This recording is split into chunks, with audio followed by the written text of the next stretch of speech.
Well, just last hour, Prime Minister Mark Carney and U.S. President Donald Trump said they are aiming to reach a trade and security deal within 30 days.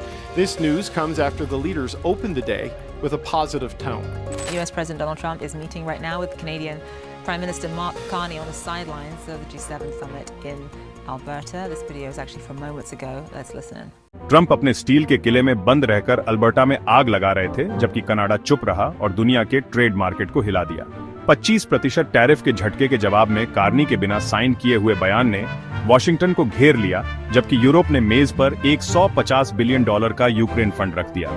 अब सवाल ये है कि क्या यह trade war global economy को प्रभावित करेगा या सिर्फ अमेरिका को अकेला छोड़ेगा? अल्बर्टा G7 टेबल पर शांति से लेकर शिकागो की सड़कों पर आइस रेड्स तक, वायरल कनाडा के silent protest no statement, no photo explosion से लेकर रश स्टैंड विद स्टील तक, बर्लिन और पेरिस के G9 में शामिल न होने के रुख तक, हर कदम ट्रंप के 2025 के टैरिफ्स को एक ग्लोबल ब्रेकिंग पॉइंट में बदल रहा है। कनाडा व्हिस्की तैयार कर रहा है, यूरोपीय संघ बैटरी तैयार कर रहा है, जापान अपनी WTO याचिका तैयार कर रहा है और अमेरिका अपनी स्टील की दीवार के पीछे महंगाई और राजनयिक अलगाव के कदमों की आहट सुनने लगा है।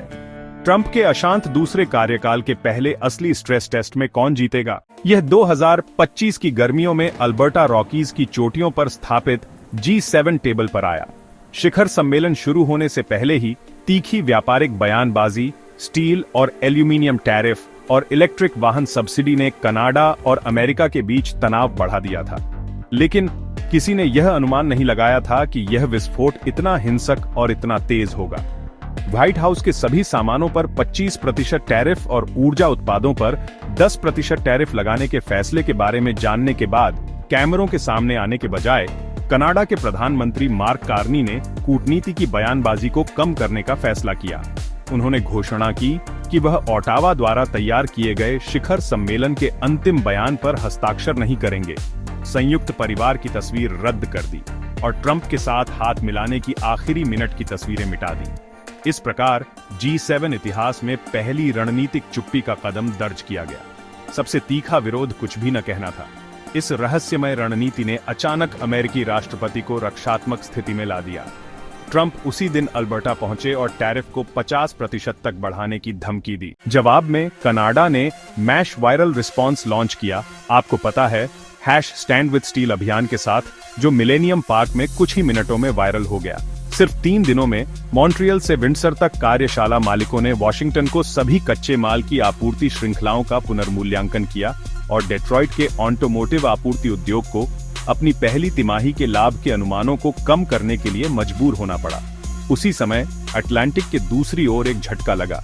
यूरोपीय आयोग की अध्यक्ष उर्सुला वॉन डेर लेयन ने शिखर सम्मेलन के बंद सत्र के दौरान टैरिफ को वैश्विक अर्थव्यवस्था में बिछाई गई एक बारूदी सुरंग के रूप में वर्णित किया और फिर तुरंत बाद उन्होंने 150 बिलियन यूरो के यूक्रेन एकजुटता कोष की घोषणा की। साथ ही महत्वपूर्ण खनिजों के लिए एक संयुक्त आपूर्ति पूल और हरित उद्योग के लिए छत सब्सिडी की भी घोषणा की। ब्रुसेल्स से संदेश खैर काफी स्पष्ट था। यूरोप ने उस 150 बिलियन यूरो के यूक्रेन फंड और एक नई ग्रीन इंडस्ट्री योजना के साथ पलटवार किया। यदि वॉशिंगटन अपना एकतरफापन जारी रखता है तो यूरोपीय संघ बाजार के आकार का कार्ड खेलेगा। मैक्रो ने एक और मोर्चा खोला। फ्रांस ने चीन और रूस को वापस आमंत्रित करने और G7 को G9 में बदलने के ट्रंप के प्रस्ताव को ईमानदारी से सहयोगी मूल्यों की श्रृंखला के लिए बारूद बताया। जर्मन चांसलर फ्रेडरिक मैरिट्स भी इसमें शामिल हुए, यह कहते हुए कि मैं मॉस्को को सीट नहीं दे सकता जो यूक्रेन पर बमबारी जारी रखेगा।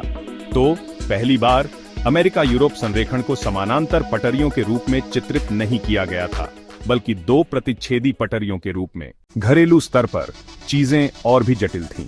राजधानी से हजारों मील दूर आईसी एजेंटों ने आप्रवासियों पर एक छापा मारा, जिसे ऑपरेशन सेफ हेवन कहा गया, जिसने शिकागो के लिटिल विलेज पड़ोस को बंद कर दिया। सैकड़ों अनडॉक्यूमेंटेड श्रमिकों को भोर में गिरफ्तार किया गया और पूरे देश में कृषि, आतिथ्य और निर्माण उद्योगों में पैरोल हिल गए। अर्थशास्त्रियों ने नोट किया कि आईसी छापों और अमेरिका में चल रहे श्रम संकट के घरेलू नतीजे स्टील टैरिफ की लागत के अलावा वास्तव में प्रभाव दिखाने लगे। इस श्रम की कमी का असर मुद्रास्फीति में दिखेगा, जो एक छिपे हुए कर की तरह है जिसे पहचानना मुश्किल है लेकिन निश्चित रूप से महसूस होता है। तो आइए पर्दे के पीछे देखें। प्रधानमंत्री मार्क कार्नी ने ओटावा संसद के संगमरमर के गलियारों में एक भी टीवी कैमरे को बुलाए बिना घोषणा की कि शिखर सम्मेलन तक पहुंचने से पहले आधिकारिक बयान का मसौदा वापस ले लिया गया था। आमतौर पर प्रत्येक G7 मेजबान परिणाम पाठ के मुख्य ढांचे को महीनों पहले बातचीत की मेज पर प्रस्तुत करता है। अमेरिका कुछ बारीक समायोजन करता है, जापान मीट्रिक प्रणाली पर फुटनोट जोड़ता है, जर्मनी जोर देता है कि कोई भी पैराग्राफ निष्क्रिय वाक्य के साथ समाप्त न हो, और अंतिम दस्तावेज समारोह में हस्ताक्षरित होता है। कार्नी ने ठीक इसके विपरीत किया। कोई पाठ नहीं, कोई तस्वीर नहीं, कोई हाथ मिलाना नहीं, कोई हस्ताक्षर नहीं, जब तक वॉशिंगटन टैरिफ वापस नहीं लेता। कूटनीतिक चुप्पी कभी कभी सबसे तेज विरोध होती है। उस समय कनाडा ने धड़कते हुए वैश्विक व्यापार मंच पर अपनी आवाज कम की और ईमानदारी से मेगाफोन पकड़ लिया। बिडेन युग की अमूर्त ट्रांस अटलांटिक सद्भाव या ओबामा के वर्षों के एशिया की ओर बदलाव की बयानबाजी के विपरीत ट्रंप का नया युग एक खुरदुरे गियर भील जितना शोरगुल वाला था। 2018 के स्टील युद्ध जैसा एक परिदृश्य था, लेकिन इस बार दंडात्मक टैरिफ से लैस था।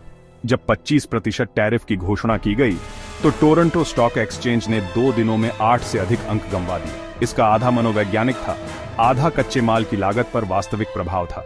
रातों रात ओंटारियो में 3 बड़े फाउंड्री में शिफ्ट काट दी गई, जिसमें कर्मचारी यूनियन कार्यालय के बाहर इकट्ठा होकर पूछ रहे थे, क्या यह 2 सप्ताह का या 6 महीने का बंद है। यहां तक कि कंजर्वेटिव प्रांतीय प्रीमियर, जो कार्नी के विरोध में दिख रहे थे, ने ओटावा के समन्वित जवाबी उपायों के पैकेज को मंजूरी दी। जवाबी योजना सरल थी।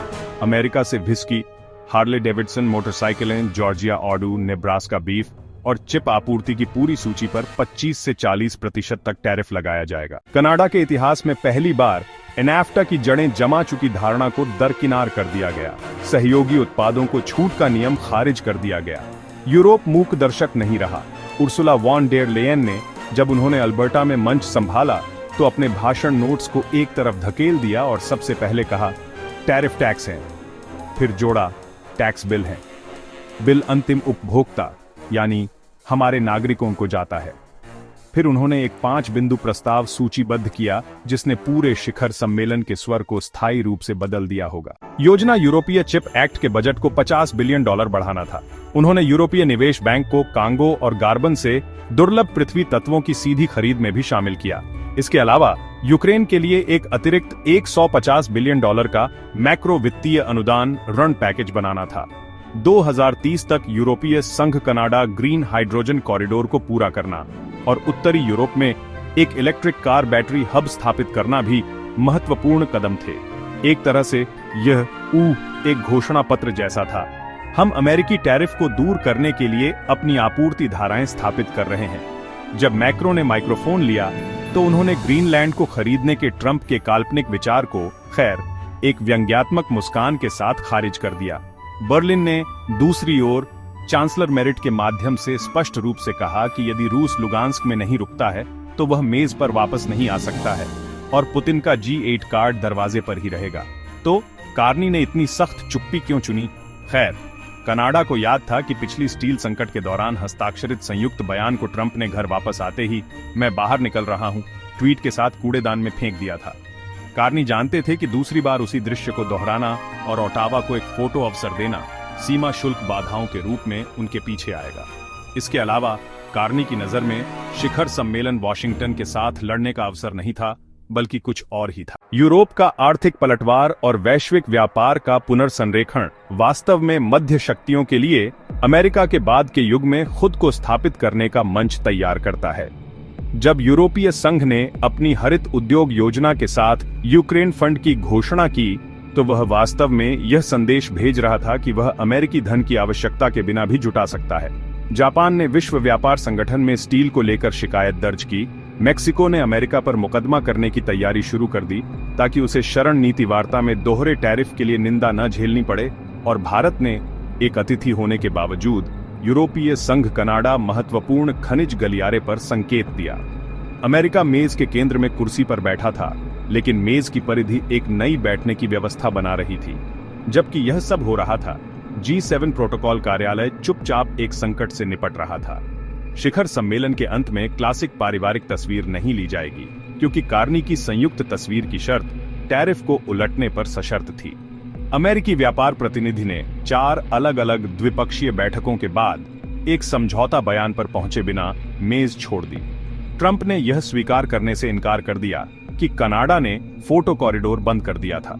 इसके विपरीत वह प्रेस कॉरिडोर में एयर फोर्स 1 की ओर बढ़े और कहा, मैं उड़ रहा हूं, इस बार हम वॉशिंगटन में हस्ताक्षर करेंगे। जैसे ही एयर फोर्स प्लेन ने अपने इंजन शुरू किए, रॉयटर्स और एपी के फोटो पत्रकार रनवे के किनारे से अनिवार्य शॉट लेने के लिए दौड़ पड़े। एकमात्र प्रतीकात्मक छवि जो बची थी वह थी ट्रंप का विमान की सीढ़ियों से चश्मा पहने हुए हाथ हिलाना। इतिहास में पहली बार शिखर सम्मेलन बिना किसी हस्ताक्षरित समझौते या समूह फोटो के समाप्त हुआ। लेकिन आपको पता है, खेल के असली नतीजे अमेरिकी घरेलू राजनीतिक परिदृश्य पर सामने आए। जबकि कैमरे अल्बर्टा में थे, आईसीई इकाइयों ने शिकागो के लिटिल विलेज पड़ोस में ऑपरेशन सेफ हेवन के नाम से छापे मारे, जिसमें सैकड़ों अनडॉक्यूमेंटेड अप्रवासियों को उनके आपराधिक रिकॉर्ड की जांच किए बिना हिरासत में लिया गया। ट्रंप प्रशासन ने इसे देश के इतिहास में सबसे बड़े निर्वासन अभियान के लॉन्च के रूप में प्रस्तुत किया। इस बीच व्यापार जगत ने तंग श्रम बाजार की ओर इशारा किया, जबकि टैरिफ के झटके ने हर स्टील रोल को महंगा कर दिया। रेस्तरां के रसोई घरों से लेकर कृषि क्षेत्रों तक श्रम आपूर्ति का एक साथ संकुचन लागत मुद्रास्फीति को बढ़ावा दे रहा था। जब मूडीज और फिच ने आप्रवासन की लहर को अपने आपूर्ति श्रृंखला व्यवधान सूचकांक के साथ जोड़ा और अमेरिका के विकास के अनुमान को 1.5 अंक कम कर दिया, तो व्हाइट हाउस की प्रेस ब्रीफिंग शांत थी। किसी ने भी भारी आर्थिक सिद्धांत का बचाव करने के लिए माइक्रोफोन नहीं उठाया, जबकि यह बहुध्रुवीय मानचित्र बाहर खींचा जा रहा था। आप्रवासन अभियान के सामाजिक आर्थिक दुष्प्रभाव अंदर जल्दी महसूस किए गए। कैलिफोर्निया के बादाम के बागानों में श्रम की कमी के कारण फसल कटाई में देरी, न्यू जर्सी के लॉजिस्टिक्स गोदामों में शिफ्ट शेड्यूल का व्यवधान और टेक्सास के तेल क्षेत्रों में रखरखाव कर्मचारियों में कमी, ये सभी खुदरा कीमतों में परिलक्षित हुए। टैरिफ आप्रवासी मिश्रण के कारण हुई दोहरी मुद्रास्फीति ने फेड की ब्याज दर के मार्ग पर दबाव डाला। भले ही पॉवेल प्रशासन चुनाव वर्ष से पहले मौद्रिक ढील को कम करने की तैयारी कर रहा था। दूसरे शब्दों में, ट्रंप की व्यापार और आप्रवासन नीतियों ने न केवल अंतर्राष्ट्रीय मंच पर एक संकट पैदा किया, बल्कि अमेरिकी उपभोक्ता के बटुए को भी खतरे में डाल दिया। बड़ी तस्वीर को देखते हुए अल्बर्टा G7 ने शीत युद्ध के बाद के अमेरिकी नेतृत्व वाले लोकतांत्रिक क्लब के ढांचे को अपने सबसे नग्न रूप में हिला दिया। कार्नी चुप रहे, यूरोपीय संघ ने अपनी आवाज उठाई, जापान WTO में दौड़ा, मेक्सिको ने अपना कानूनी रोड मैप तैयार किया और अफ्रीकी प्रशांत देशों ने नए मुक्त व्यापार प्रस्तावों को सूंघा। सभी ने एक ही सवाल जोर से पूछा, ट्रंप के अमेरिका के साथ संरेखण या उनके बिना एक योजना। अंत में क्या हुआ? G7 विघटित नहीं हुआ, बल्कि इसने अपना आकार बदल लिया। यह क्लब, जो वॉशिंगटन की लय के अनुसार सिंक्रोनाइज होता था, अब एक बहुध्रुवीय शौकिया ऑर्केस्ट्रा जैसा है। यूरोप, कनाडा और जापान ने मुक्त व्यापार गलियारों को जोड़ा और अमेरिका के बिना एक योजना बी मेज पर रखी, जबकि ट्रंप की टीम ने नाटो सहयोगियों पर रक्षा खर्च बढ़ाने के लिए दबाव डालना जारी रखा। किसी भी राजधानी ने 5% बजट लक्ष्य को बंद करने के लिए प्रतिबद्धता नहीं जताई। अल्बर्टा शिखर सम्मेलन इतिहास में एक मौन अलगाव के रूप में दर्ज हो सकता है। कार्नी के बिना हस्ताक्षर किए गए बयान ने ट्रंप के तेज टैरिफ से अधिक शोर मचाया। अब वैश्विक अर्थव्यवस्था एक नए सवाल का सामना कर रही है।